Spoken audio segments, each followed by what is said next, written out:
There can be no whitewash at the White House. Morning, Mr. Mitchell. How are you? Were you aware at the time that the White House was running its own Pentagon Papers investigation?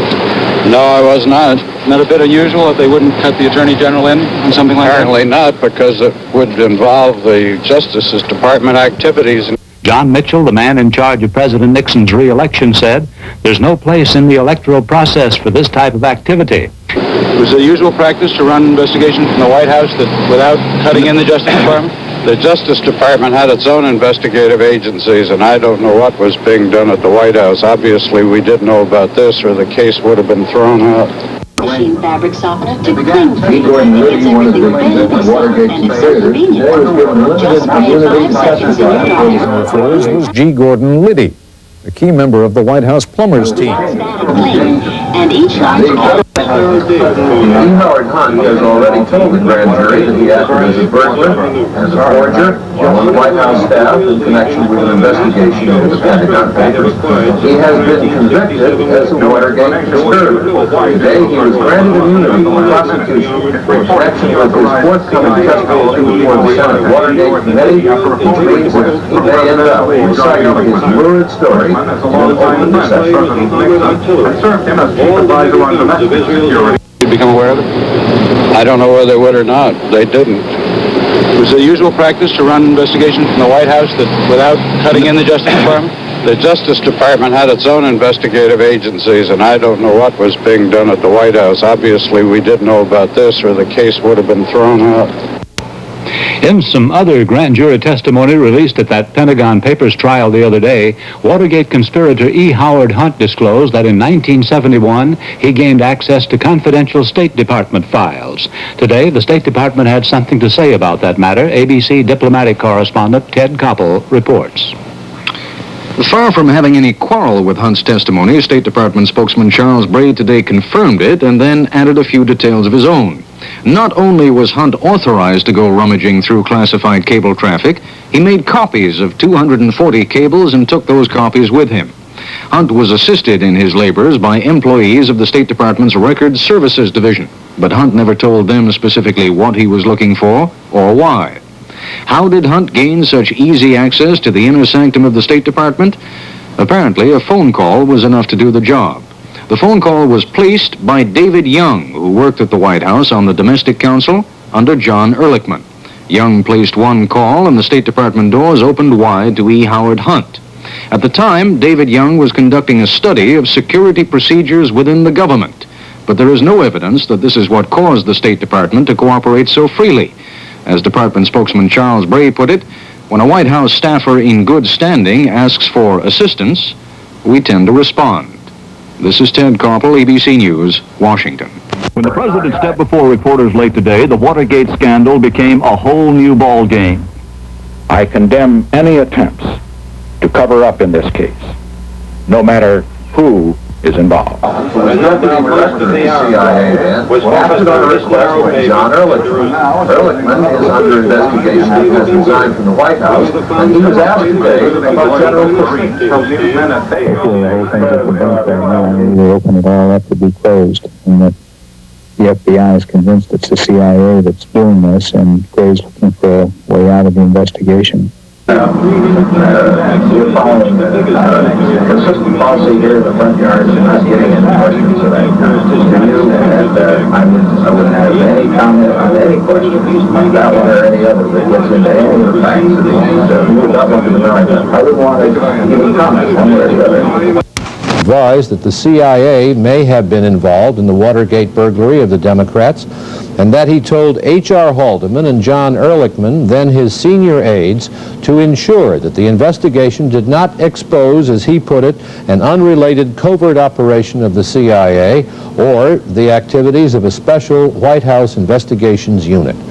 CIA memoranda made public in the last few days indicate that Haldeman did seek to have the CIA limit the Watergate investigation being carried out by the FBI.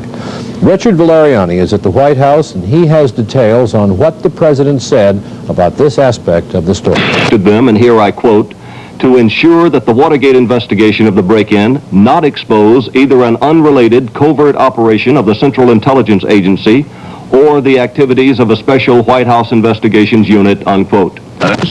But had ordered that a cover be kept generally on CIA investigation of... Mr. Dean has conducted a complete investigation of all leads. I can say categorically that his investigation indicates that no one on the White House staff, no one in this administration presently employed was involved in this very bizarre incident. To it, warning the agency of efforts to blame it for the Watergate affair.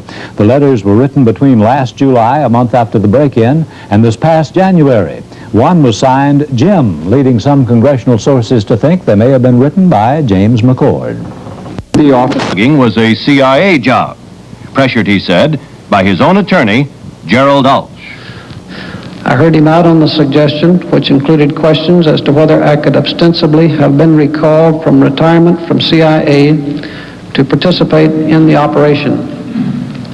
He said that if so, my personnel records at CIA could be doctored to reflect such a recall. He stated that Schlesinger, the new director of CIA, whose appointment had just been announced, quote, could be subpoenaed and would go along with it, unquote.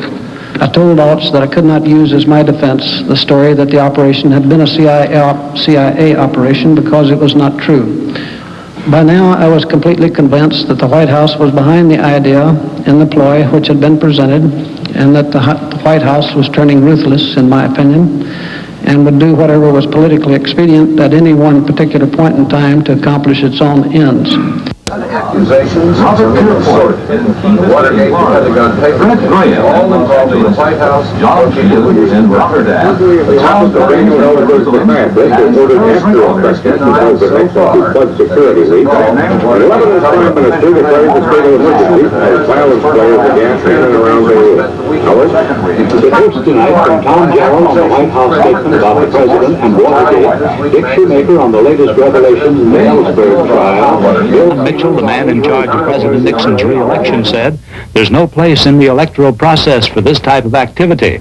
Presidential Press Secretary Ron Ziegler called it a third-rate burglary attempt and said it was nothing the president would ever be. The Testament says it was not until March that we learned of attempts within the administration to cover up its involvement in the Watergate case. Today, Newsweek magazine has a story that contradicts the president's account. The magazine says that Mr. Nixon's former legal counsel, John Dean, is ready to testify that the president called him into the Oval Office last September, 2 days after the Watergate burglars were indicted, and congratulated him on keeping the lid on and preventing any White House aides from being caught up in the indictments. In a sharp departure from its no-comment policy on Watergate, the Florida White House today issued a carefully worded denial of the story. ABC's Tom Jarrell reports. The Washington Post won the Pulitzer Prize today for its stories on the Watergate scandal. That's not surprising news. The Post did better work on that story than any other of American journalists. The Post did it in the face of a torrent of abuse from the White House. The White House apologized last week, and this week the Post deserved it. Starts to work as you drink it instead of your... Meanwhile, the White House addressed itself to another Watergate mystery today. A statement by the president 2 months after the break-in that no one in his administration was involved in what he called this very bizarre incident. ABC White House correspondent Tom Jarrell reports.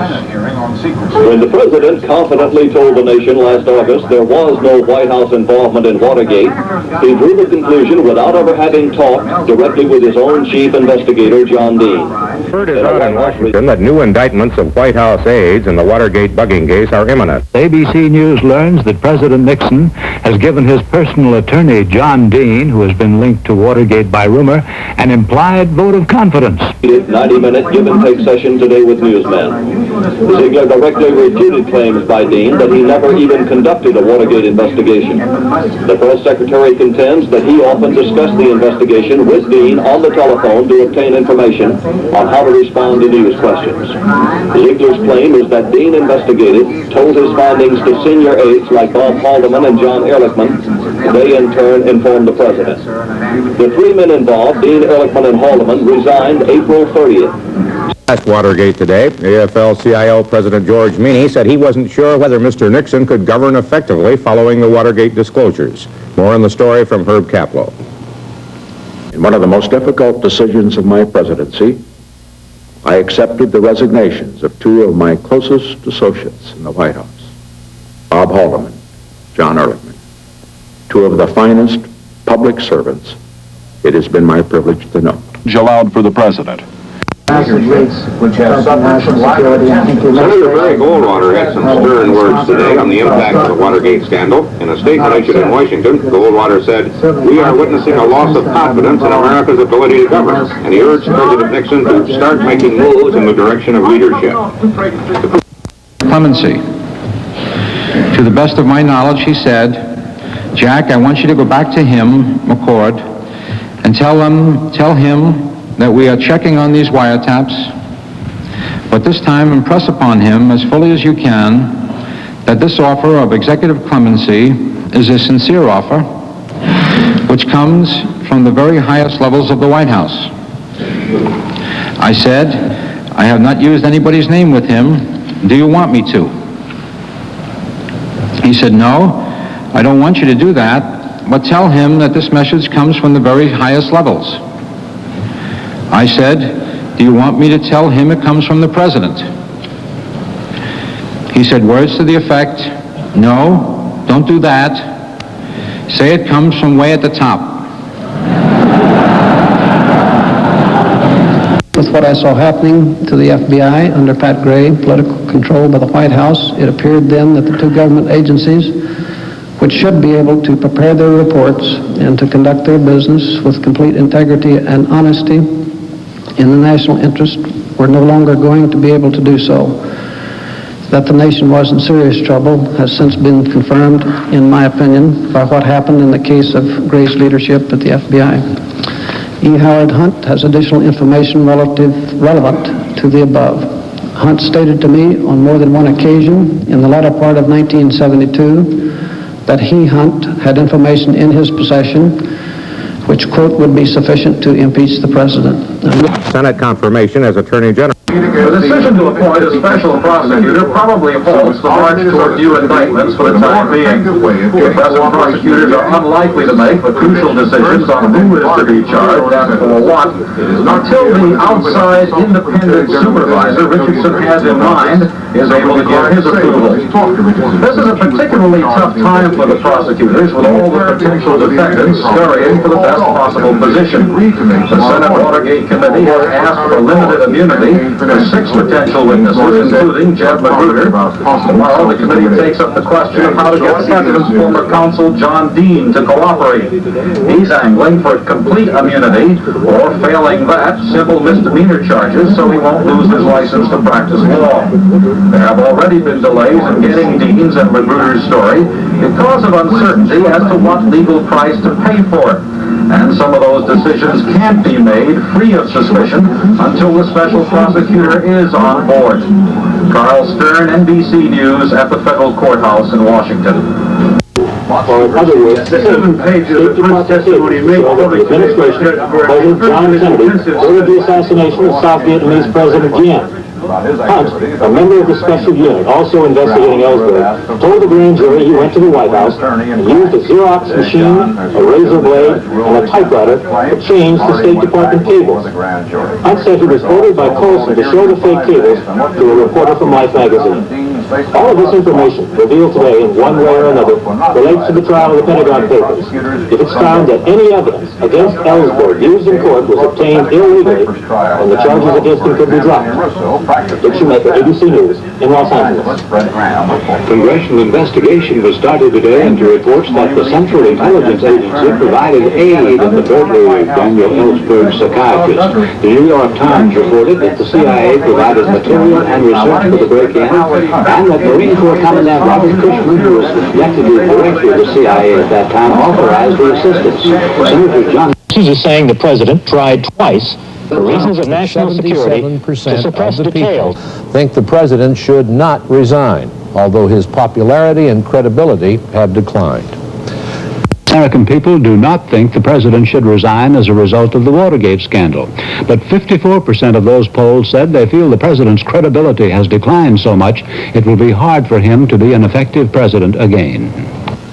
The President today sent Congress a special message on his plan for a bipartisan commission to recommend post-Watergate election reforms. Although the message did not refer specifically to Watergate, the President cited widespread abuses during the 1972 campaign. Meanwhile, the White House addressed itself to another Watergate mystery today. A statement by the President 2 months after the break-in that no one in his administration was involved in what he called this very bizarre incident. ABC White House correspondent Tom Darrow reports. From CBS News headquarters in New York, this is the CBS Evening News with Walter Cronkite and Dan Fler with David Brinkley's Journal. Aide testifies he relayed an offer of executive clemency to James McCord on orders from John Dean, then White House counsel. And some things he didn't do about the Watergate burglary and the attempt to cover it up. Conceded today that he should have been more alert to the warning signals he received about a Watergate cover-up than to the reassurances of his staff. In the President's words, "I should have been more vigilant." He commented in statements issued by the White House, and Dan Rather has the details. Advised that the CIA may have been involved in the Watergate burglary of the Democrats, and that he told H.R. Haldeman and John Ehrlichman, then his senior aides, to ensure that the investigation did not expose, as he put it, an unrelated covert operation of the CIA or the activities of a special White House investigations unit. CIA memoranda made public in the last few days indicate that Haldeman did seek to have the CIA limit the Watergate investigation being carried out by the FBI. The hearings constitute one of the most important investigations in Watergate, and it's expected that the list of witnesses will be long and colorful. Carl Stern has more on the story. The senators reviewed the evidence and then decided to open hearings a week from Thursday. The committee leadership declined to speculate where the trail would lead them. Well, so far, I have no information that the President was personally involved in this matter. And I don't like to answer if questions. As I've stated before, we down in North Carolina, we sing an old hymn that says one step enough for me, and I just take one step at a time, and I don't take any steps at all into fields that you have to rely on a lot of hypotheses, unproved, and ifs. Then they don't want to would ever run for real. So no future stigmatize any person unjustly. On the other hand, I think we've got a committee that will try to find out the full and the truth of the foul matter. You will not have the power. Chip falls out of the mic. Well, that is no right down to the last chip. All the way. CIA. You will not have the power. Chip falls out of the mic. Well, that is no right down to the last chip. All the way. CIA. God bless America.